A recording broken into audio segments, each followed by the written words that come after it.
खास करके जो असी कॉर्पस क्रिस्ती पाकमासी कुर्बानी का ये त्यौहार मनाने समा विच मेरे प्यारियो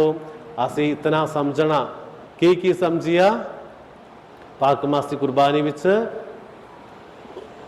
रोटी अते अंगूरी में यीशु मसीह दा